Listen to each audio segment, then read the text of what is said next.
It's a great joy and honor for me to be here. And the title of my talk is thus Mathematics Lead Us to God.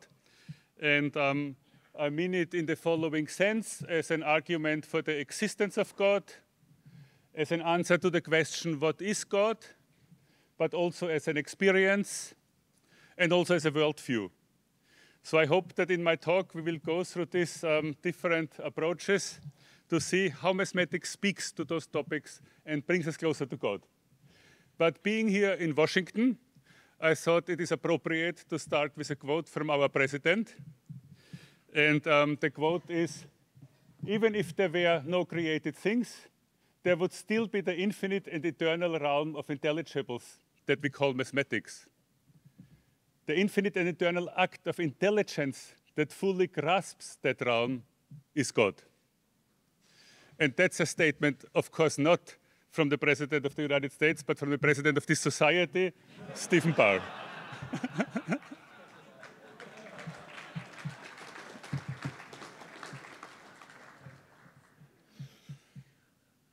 So a current worldview that you encounter, maybe not in this place at all, but at Harvard, at public enemy number one, the current worldview is the material world is all there is. Science explains everything. So if you talk to a modern person, this is taken for granted. So everything else is a distraction from that worldview. So this is somehow the audience that I normally talk to. Science explains everything. The material world is all there is. And in philosophy, this position would be called materialism. An extended name is physicalism. So physicalism then says, well, physicists, that not only they talk about matter, they talk about energy, they talk about waves. So we have to make it a little bit broader. So it's not just matter, physicalism. But the more modern name for this worldview is naturalism. So philosophers like to be naturalists. They like to follow science. They admire science. They want to be like science. And then when you ask them, please define naturalism for us, they say, oh, it's anti-supernaturalism, which is actually very interesting because you haven't explained naturalism. Why should I understand supernaturalism? And why should I understand the negation of this? So the honest description of the view of naturalism is actually atheism. That's what really matters to them, that there is no God. So in some sense, this is what we are up against. And therefore, I say to these people, and they could be my students at Harvard or colleagues or so, if you said science explains everything, what about mathematics? Science does not explain mathematics. Mathematical truth is not a material object. So in the following sense, if a mathematician proves a theorem, no scientist has to perform an experiment to check whether it's true, so no measurement is needed. It has nothing to do with the scientific method. Science does not explain mathematics. Mathematics doesn't even need science. You can just do it at home, but which is good during the pandemic, But I have to say that mathematics is really inspired by science. It always has been. So there was a deep connection between physics, especially and mathematics. But sort of in order to find mathematical truth, that's not a scientific activity. But now I turn the question around. Does science need mathematics? And the answer is absolutely yes. Our best possible science, physics. My friends always, my friends and enemies, they always have accused me of physics worship. And my reply was, what is there not to worship in physics? So the best possible scientific theories are mathematical. This is called the indispensability argument in philosophy. You cannot do it without mathematics. Amazing, isn't it? Historically, Plato and Aristotle held mathematics in very high regard. But there was something above mathematics for them. And this was intuition of the forms themselves. So they held it above knowledge of the material world, but there was something above mathematics. And I think our recent insights might even question that, if there is something above mathematics. That's where I want to get at. Augustine, of course, my great hero and Steve's great hero, and I think Steve named his son after Augustine. So Augustine is completely astonishing in everything. He distinguishes between an opinion and intelligible objects. And the funny thing is, everything you think you know about the material world, for Augustine, that's just an opinion. So all of science is just an opinion. And if you have a scientific knowledge about something, typically you rely on the authority of your teacher, or you rely on the authority of the field. Physicists tell me the planets follow Newtonian mechanics or so, or Mercury does not have any general relativity. There's you have to accept something that you cannot check yourself. And that makes it an opinion for Augustine. A mathematical truth, however, you judge by a criterion that is inside you. Once you understand mathematics, you don't need the teacher. And that's completely amazing. And that's why Augustine calls it an intelligible object. The way how we understand a mathematical statement is completely different from the way how we understand something in the sciences.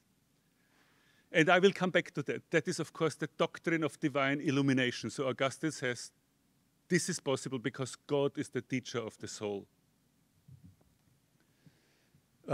If we go forward in physics, again physics, for Kepler, a mathematical formula implies a physical reality. He was the first one to affix a physical reality to a mathematical equation. Before this, mathematics was a trick that was used by a magician to explain something about the world. And now, if you have a calculation for something, there had to be some material consequence of that. Galileo, of course, said the laws of nature are written in the language of mathematics. He was only talking about physics, At that time, only physics was described mathematically. Newton said, hypothesis non fingo.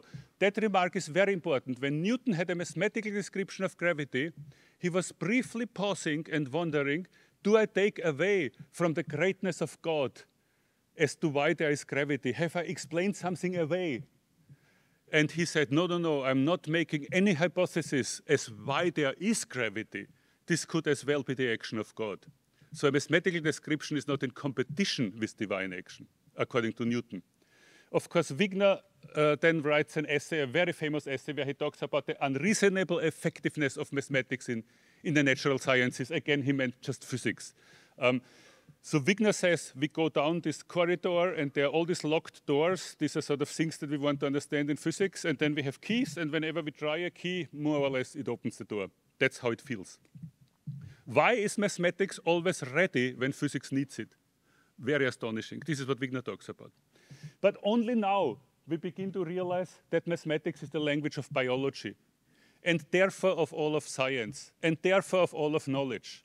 And in my optimistic worldview, I think mathematics will go all the way. It will become the language of philosophy, of everything. Exact language is always mathematics. All processes, all events in the material world are guided by mathematical objects. This is the worldview that I propose, because they follow the laws of nature, which are written in the language of mathematics. The temporal material world is guided by an atemporal immaterial truth, because mathematics is timeless. Mathematics is not in matter. If you accept this, in my opinion, you have made a step toward God. And with my colleagues, with my skeptical colleagues, usually this is where I rest my case. This realization is a step toward God. You are no longer a materialist. You are no longer a naturalist in their sense. You're no longer an atheist. You're no longer a nihilist.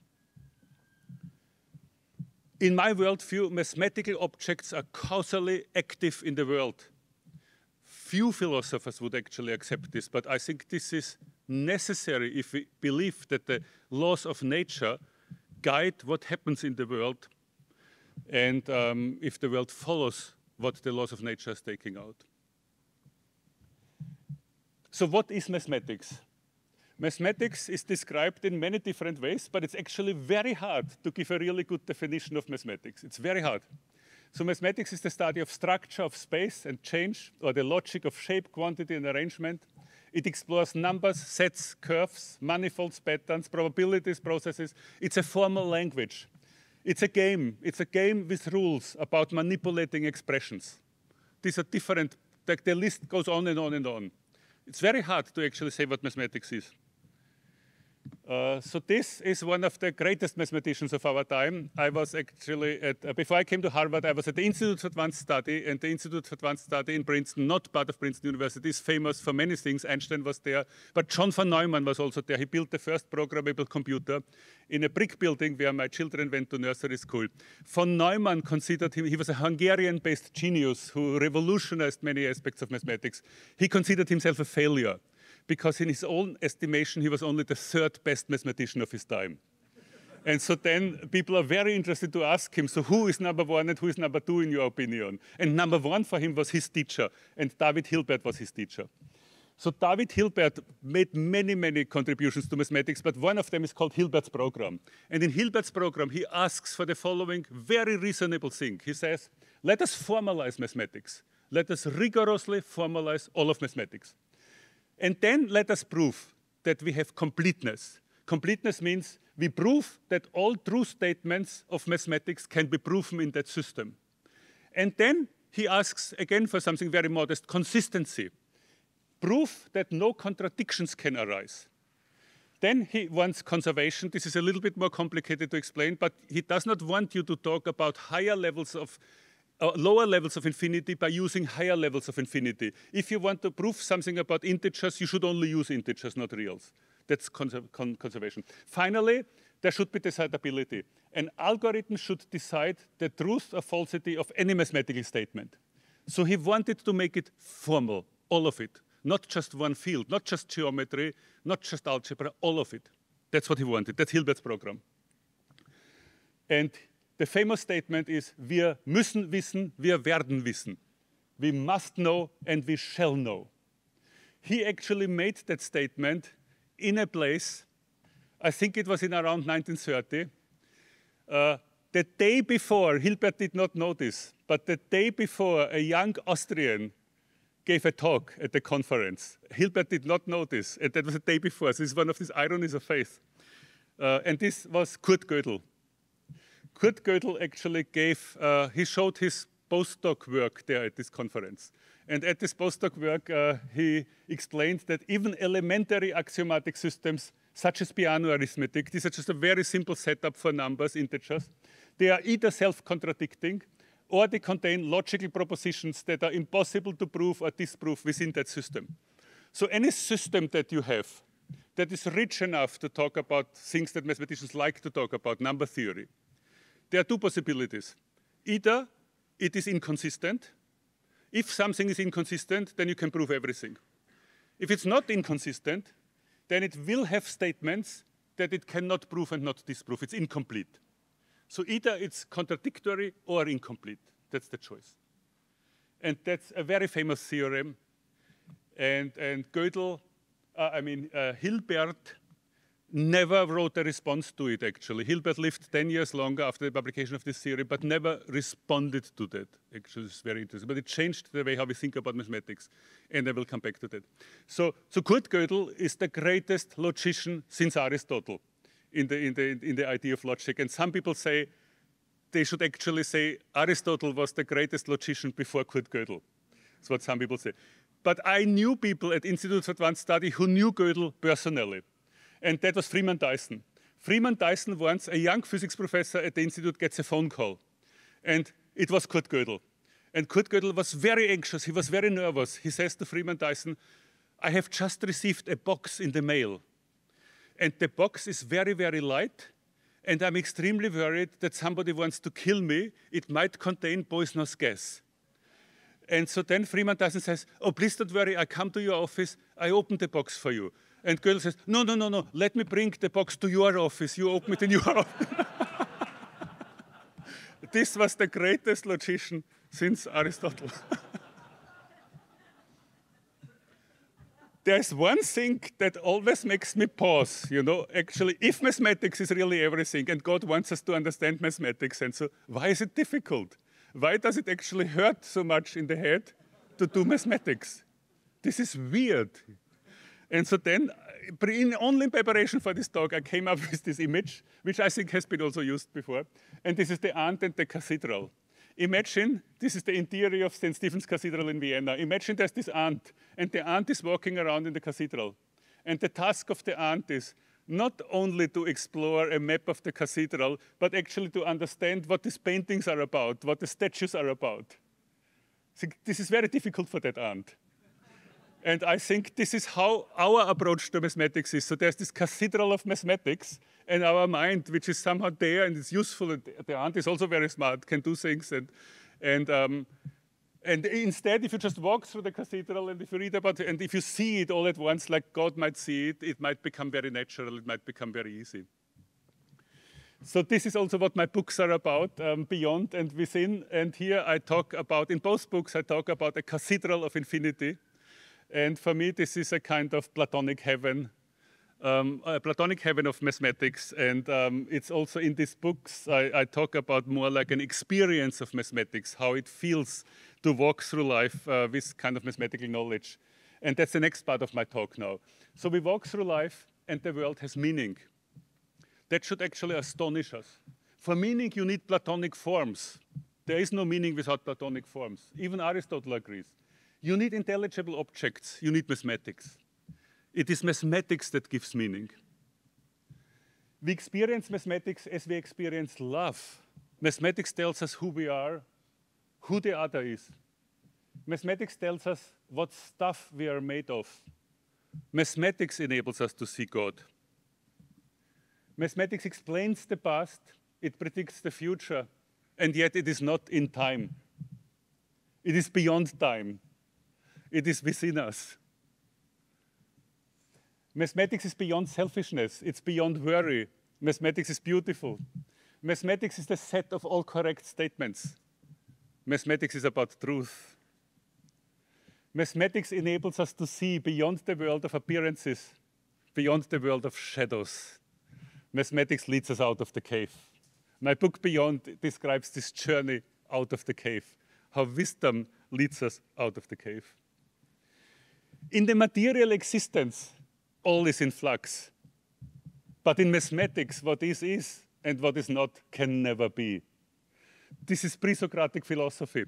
All is in flux is Heraclitus. What is, what is not can never be is Parmenides. And that is what applies to mathematics. But this is also heaven and earth will pass away, but my words will never pass away. What is, and what is not can never be. Mathematics is within us. We come back to Augustine. We judge mathematical truth by a criterion that is within us. Augustine calls it the doctrine of divine illumination. God is the teacher of our soul. And this is where I would actually also evoke free will. God, as our teacher, gives us a spark of the divine will, which is free. So within, God is present to us as a teacher, as a lover, and as a beloved. Mathematics is the logos. It is the fundamental truth about everything. Why is the world mathematical? Why is the language of nature written in mathematics? Why is mathematics so efficient? Because mathematics is ordered thinking. And the divine thought is the most ordered thought. The divine thought is the most mathematical thought. Mathematics is about truth with a capital T, but God is truth. Mathematics is beautiful. If you ask mathematicians what's the most beautiful thing they have seen in their lives, it's some mathematical equation. Why is mathematics beautiful? Because God is beautiful. When we say God is beautiful, we mean God is beauty. God is his real attributes. Beauty and goodness are the same. God is good. Is mathematics good? Existence is good, and mathematics illuminates all that exists. So in a Platonic sense, it is good. Here's something else that moved me very much in my life when I encountered it in Princeton long ago. So human language is mathematics. When you write down what human language is, you do it like this. It starts with an alphabet. An alphabet is a set of symbols. A sentence is a sequence of symbols. A language is a set of sentences. A grammar is a finite list of rules that specifies a language. That's the setup of formal linguistics that leads to the Chomsky hierarchy. That's the setup of the foundation of computer science that leads to Turing and the Turing machine. Any mathematical question can be posed as, does this sentence belong to that language? Every theorem is a sentence. And the proof of a theorem is the derivation of that sentence using the rules of the grammar. That's how formal language comes into all of mathematics. So now let's consider the language, the set of all mathematical theorems, or the set of all correct statements of number theory. And then Gödel proved in Vienna that this language has no grammar. That's another way to formulate Gödel's incompleteness theorem. There exists the language, the set exists, but there is no finite list of rules that describes it. Gödel proves there's no finite system that captures the concept of mathematical truth. And does that make you happy, or does it make you sad? And the interesting thing is, it makes me happy. Because we will never be done with mathematics. And this is what we should expect, because it takes forever to get to know an infinite being, God. And this last sentence is what a priest in Austria actually gave me as a present after discussing those things. I find that very beautiful. So Gödel's theorem tells us we will never be done. You will construct things and they're incomplete. In order to make them better, you build something bigger. You build a bigger house around it. You're constantly on a slope of something bigger, but you never reach the end. You never reach the end of all of mathematics. It takes forever to get to know the building of mathematics. It gets forever to get to know God. Let us delve now into the philosophy of mathematics, which is a rich field. And when we do this, before we begin somehow, there are 3 marks of transcendence. So philosophers realize there's something they call necessity. Mathematics feels it had to be like that. It couldn't be otherwise. The next thing is a priority, so this pleasant property that you can do it from your armchair. Once you understand the concept, there's no need for you to check the empirical world. And human mind independence. Humans don't invent mathematics, they discover it. That's the strong feeling of every mathematician. I just discovered something. It's not I've invented something. So what I discovered, it was there all along. We haven't seen it before. Now we see it. It will be there always. And it would have been there had I not seen it. So there are 4 worldviews really that deal with mathematics in philosophy. One is realism, immanent realism, conceptualism, and nominalism. So realism is Plato, and immanent realism is Aristotle, and then conceptualism and nominalism. So realism in mathematics is the following set of statements. Mathematical objects exist, they are abstract. They are independent of human activity or of any event in the material world. This is the set of sort of statements that define mathematical Platonism. So the causation goes one way, as in God causes the creation, but the creation does not cause God. So no event in the material world could affect mathematical objects, but they affect the material world. Immanent realism is Aristotle's position. Mathematical objects exist, they are in matter. So he didn't like infinity, and 1 for him wasn't a number. So the counter-argument here is mathematical objects such as sets or many levels of infinity beyond the integers and real numbers cannot possibly be in matter. So most philosophers of mathematics discount immanent realism as a possibility. The third view is conceptualism. So mathematical objects exist, they do exist, but they are in our brain. Kind of we make it up. That's conceptualism or psychologism in mathematics. So the counter-argument given by the German logician Gottlob Frege is really finding mathematical truth is not an empirical study to see what is in our brain. So we do not deny that mathematicians have things going on in their brain when they do mathematics. But if you want to find truth in mathematics, you don't study the brain of mathematicians. It's not an exercise in psychology. And also, if all humans were to disappear, then mathematical objects would still exist. These are arguments against conceptualism. Therefore, also conceptualism is actually discounted in the philosophy.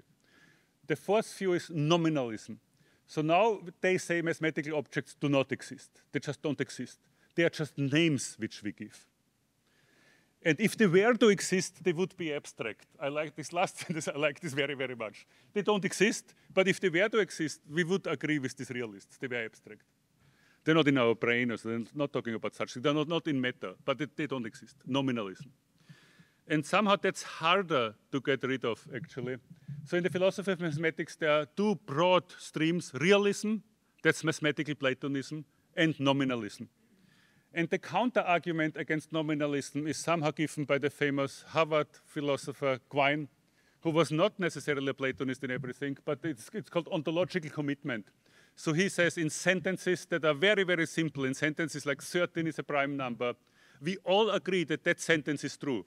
So nominalists also, they agree that mathematicians pronounce truth. Mathematicians know what they are doing when they pronounce a theorem.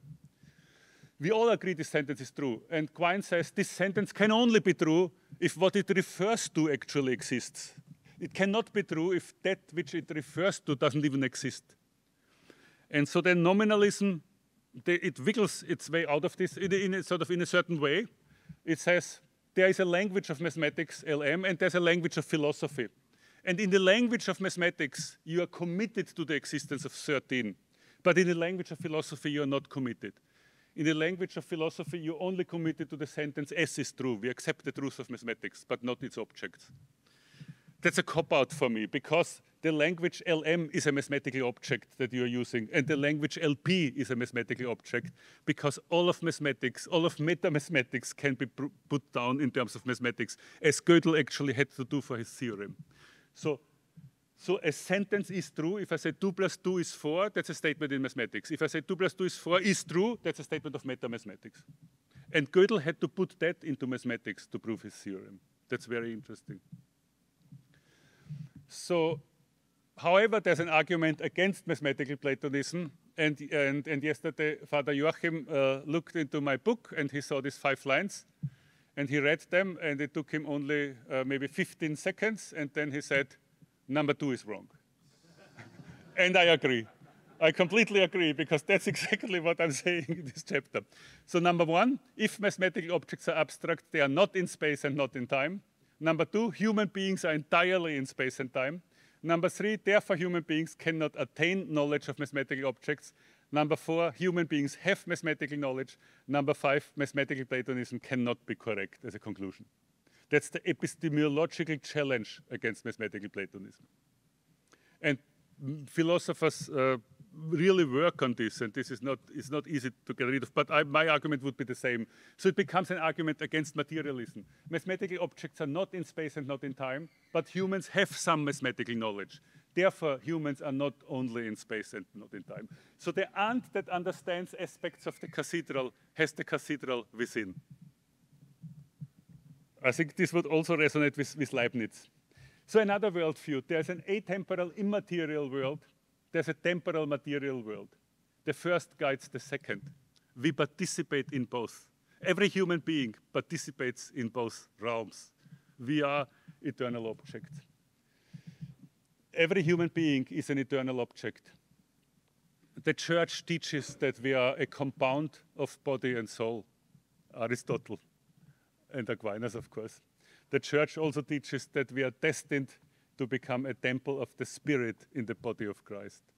I think mathematics helps us to remember that we are eternal objects, that we are not only in time and in space. So it's that we are not only in flux, that for us it also applies what is, and what is not can never be. So science studies the material world of change as it follows immaterial, unchanging mathematical laws. Science studies secondary causes. Science does not disprove primary or final causes. I think this is the proper place for science. Science studies secondary causation. But it does not say, it should not say, it has no power to say there are no primary causes, there's no final cause. And God, in his greatness, governs the world by admitting true secondary causes. This is very much Thomas Aquinas. And these secondary causes can be natural or voluntary, but both must be traced back to God. Everything that is done by God, but by employing true secondary causes. That's Aquinas. That's the difference between Aquinas and occasionalism. So I don't know how much time I have. Maybe wrapping up, but so the universe had a beginning, talking about science a little bit. The universe is aging, fewer stars will be born in the future. Planet formation is peaking right now.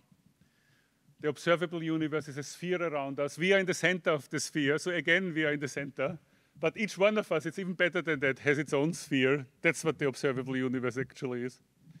And the size of the observable universe is quite impressive, 93 billion light years, which is interesting given the age of the universe, only 13.8 billion years. The reason is that light is traveling, but also space is expanding.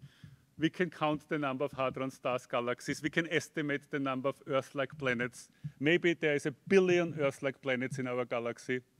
If that is the case, there should be 10 to the 20 Earth-like planets in the observable universe. There are experts here who could refine those numbers. It's an estimate only. There are 4 forces of nature: gravity, strong force, weak force, electromagnetic force. The mass energy content of the universe is somewhat mysterious. 4% of the matter is the matter that kind of makes sense. The rest is more or less postulated. But again, I worship the hybrids of physics. And then this is the Big Bang, so the time scale of sort of a few time historical dates to remember for my students is the Big Bang, 13.8 billion years, Sun, Earth, Moon, 4.6. Some origin of life, maybe 4 billion years. Bacteria, archaea, 3.5. Eukaryotes, 1.8. Complex multicellularity, 0.6. Human language in the last million years. There are 3 origins, actually, that we observe. There's an origin of the universe, giving rise to physics, chemistry. There's an origin of life, giving rise to biology. There's an origin of language, giving rise to everything that we are doing, giving rise to prayer. This is the evolutionary trajectory of 4 billion years of Earth's history, and it all has to do with the oxygen levels that are actually rising and giving rise to completely new biological organizations. And the classical view of evolution is mutation and selection. Darwin recognized 2 principles, and my proposal over the last 20 years has been to add a 3rd fundamental principle: mutation, selection, and cooperation. And mutation means that there are new types, selection means that they grow at different rates, and cooperation means that individuals help one another. So for me, cooperation is the master architect of evolution. It is needed for any emergence of higher levels of biological organization. We have no origin of life without cooperation, no protocells, no cells, no genomes, no eukaryotes, no multicellularity, no eusociality, no human language without cooperation. So for me, cooperation is the master architect of evolution. And therefore, evolution is not only competition, it's also cooperation. It was cooperation from the beginning. And the great discoveries of evolution are impossible without cooperation. Cooperation is a preparation for altruism, for agape, for love. If it wasn't for cooperation, biology would actually give us a very bleak world to inherit, where everybody was fighting against everybody else, and then we arrive and suddenly we should behave kindly. Weird, but it was always like this. It was rather like this. It's cooperation. So we are prepared for what we should do, what God wants us to do. So cooperation means helping others, even competitors, paying a cost for others to have a benefit. Winning strategies of cooperation are generous, hopeful, and forgiving, and even sacrificial. Cells give up their lives in order to help other cells reproduce. So does evolution lead us to God is a topic that I discuss in this book, Within. And I write in there that evolution and the forces of physics cooperate. They bring about awareness of God. And in this worldview, the stars seed the universe with prayer, presumably everywhere. And the last question that I want to ask is, because science sort of very proudly announces the universe has no purpose.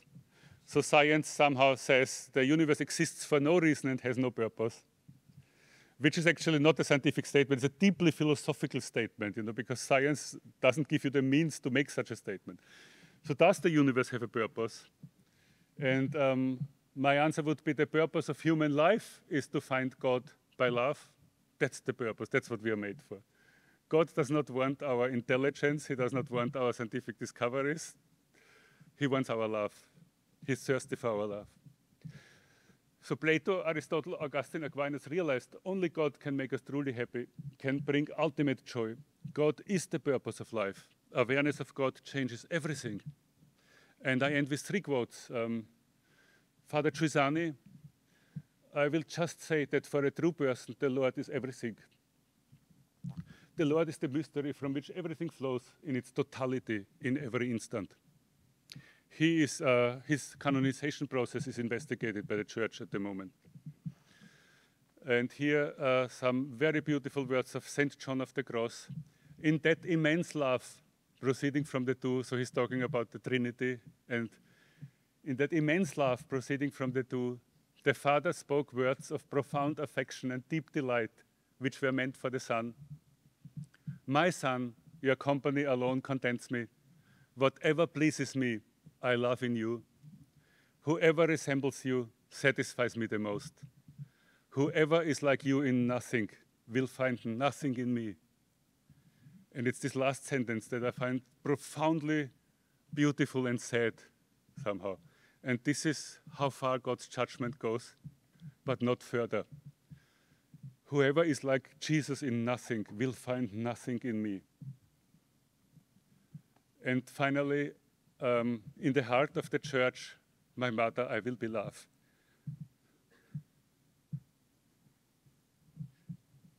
And thus I will be all things as my desire finds its direction. Thank you.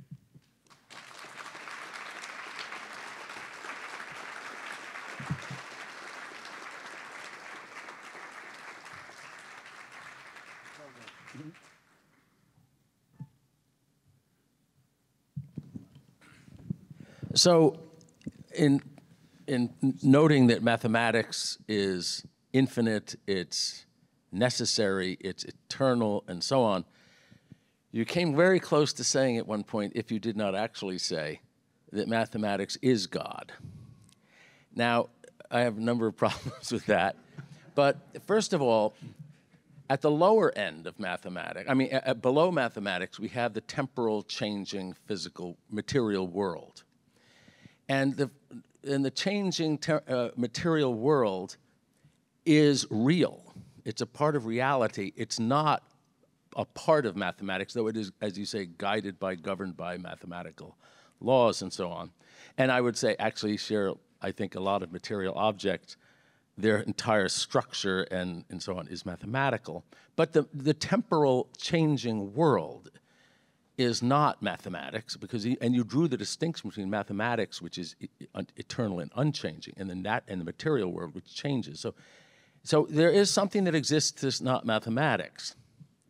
And I think at the upper end, why could not one say, I think one must say, actually, that though mathematics, it's infinite, eternal, necessary, and so on, is all known by the divine intellect. It is God's thoughts contain all of mathematics. But why could they not contain more? Why could God not be a reality that transcends even mathematics, though it contains all of mathematics, and God comprehends all of mathematics, but more? I think you may be taking a step too far in saying that mathematics is all of eternal, necessary reality, and it indeed is God, is God's thoughts. That I don't see how you get from saying it's a subset of God's thoughts. Now you might say, well, if it's a subset, the larger set is a mathematical object. but still, that there is something that God transcends even mathematics. No, so for sure, God transcends everything, and so it is not the case that God can be captured by mathematics or described by mathematics. So no system sort of can actually. God is the cause for everything that exists, the primary cause of everything that exists, and therefore cannot be trapped within mathematics. And so I would say that I think that what you said is brilliant, and somehow you gave your own answer also. So mathematics has something to do with the thoughts of God, and now the question is it the totality of the thoughts of God, or is there something that is not mathematical and yet a thought of God? And sort of this really comes down to how far we go in our grasp of mathematics.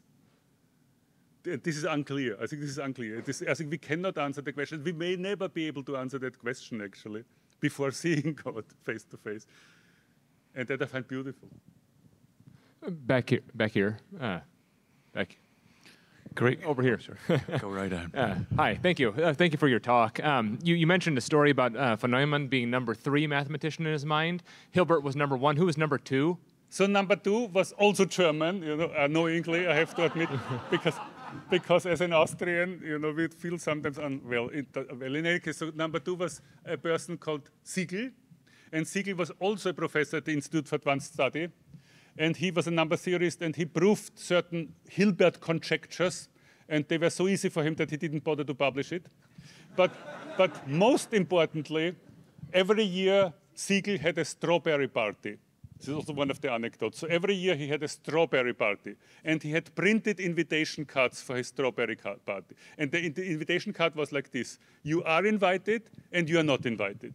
And he just checked it. So you got an invitation to his strawberry card. Either you are invited or you are not invited. And that makes so much sense, that's so mathematical, right? Because if you don't get an invitation this year, it could have been lost in the mail and you don't know what to do.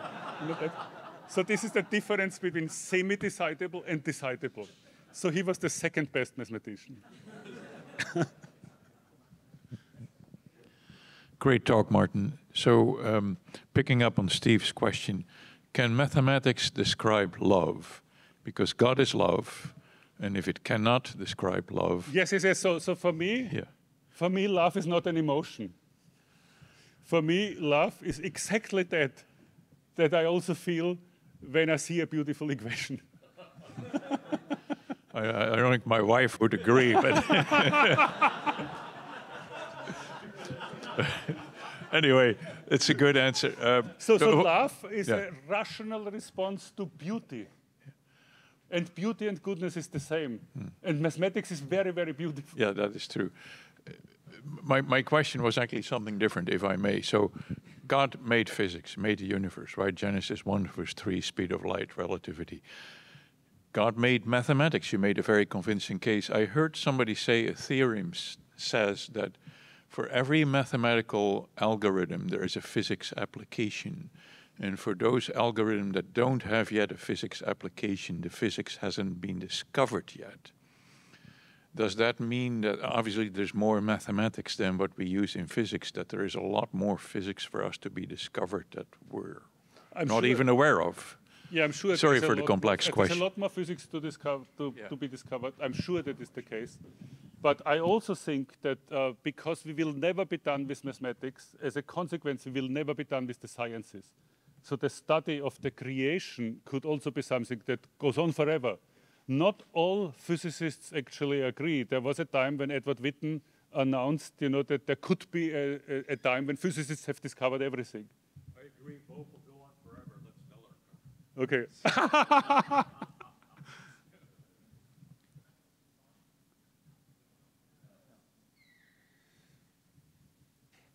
If mathematics is everything, we're in trouble with given my students' abilities in math.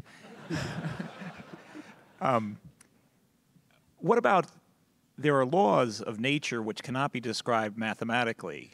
And so what does that do to the idea that mathematics is everything? So for instance, what's the formula for the law of superposition? Of laws of? Well, the law of superposition or the law of cross-cutting relationships. What's the formula? What's the mathematics? Oh, I see. No, I think that also in biology we talk about certain statements, and they are just, typically we just confuse ourselves and they become clear once we have a mathematical description. So I think we do think of certain regularities out there and we formulate them verbally. And so all of evolutionary biology was formulated verbally by Darwin. But Darwin felt that was a weakness, but he didn't have a mathematical mind. He regretted that. But soon, he also never knew about Mendel's work on genetics, so that was a mystery. And when Mendel's work on genetics was discovered by evolutionary biologists, they saw this a crisis, and then they realized it can be combined, but that was already mathematical. So in evolutionary biology, for example, we have this, that there are many evolutionary biologists, Richard Dawkins, for example, they just talk about things, ignoring the fact that the things that they're talking about, they should show the equations because now we have these equations. So this is, we are reaching that state in evolutionary biology that physicists have. Physicists that just don't talk about the planets, they would have the equations of Newton and relativity. Thank you. Over here. There you go.